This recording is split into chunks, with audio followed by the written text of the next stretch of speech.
عاشقان رسول کی مدنی تحریک دعوت اسلامی کے تحت کشمیر کے شہر کوٹلی میں ایک سنت و بر اجتماع کا انعقاد کیا گیا، جس میں عاشقان رسول نے بھرپور شرکت کی اور مدنی پھولوں سے فیضیاب ہوئے۔ رکن شورا حاجی عبدالحبیب اتاری نے حضور نبی کریم صلی اللہ علیہ وآلہ وسلم کی تعلیمات کی روشنی میں مسجد کے فضائل و اہمیت کے متعلق سنت و برا بیان فرمایا اور عاشقان رسول کو مدنی پھولوں سے نوازا۔ یاد رہے حدیث پاک کا مضمون ہے، جو اللہ عز و جل کے لیے مسجد بناتا ہے اللہ تبارک و تعالیٰ اس کے لیے جنت میں گھر بناتا ہے۔ نصیب والوں کو یہ موقع ملتا ہے، جب بھی آپ کو پتہ چلے نا کہ عاشقان رسول مسجد بنا رہے ہیں، آپ اس میں حصہ ملائیں، موقع ملے تو کچھ نہ کچھ اس میں کنٹریبیوشن کریں تاکہ مسجد بن جائے گی۔ اب جنہوں نے یہ فیضان مدینہ بنایا ہے، ہو سکتا ہے وہ کچھ عرصے بعد سب نہیں مرنا ہے، چلے جائیں گے دنیا سے، لیکن انشاءاللہ صبح قیامت تک یہ مسجد چلتی رہے گی اور ان اسلامی بھائیوں کو اس کا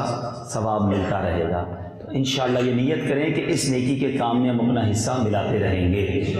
رکن شورا نے اجتماع میں شریک اسلامی بھائیوں کو دعوت اسلامی کے شعبہ جات کا تعارف کرواتے ہوئے جامعۃ المدینہ و مدرسۃ المدینہ کے حوالے سے بھی مدنی پھول عطا کیے۔ جامعۃ المدینہ وہ شعبہ ہے جس میں درس نظامی کروایا جاتا ہے، مدرسۃ المدینہ وہ شعبہ ہے جس میں قرآن پاک حفظ و ناظرہ کروایا جاتا ہے۔ سبحان اللہ، قرآن پاک تو وہ عظیم کتاب ہے جو ہر مسلمان کو سیکھنی چاہیے، پڑھنی چاہیے۔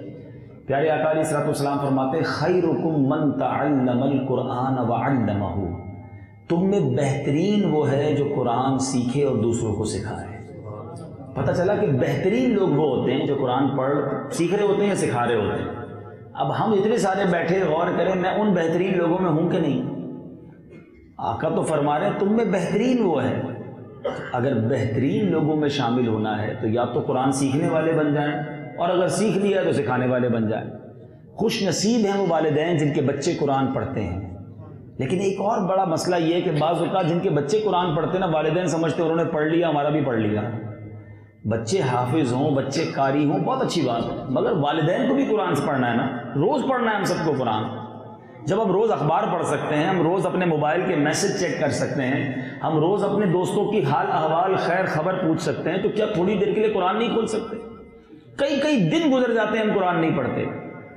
تو اے میرے پیچھے اسلامی بھائیوں، قرآن پاک سے دوستی کیجئے، قرآن بندے کی مرنے کے بعد شفاعت کرے گا۔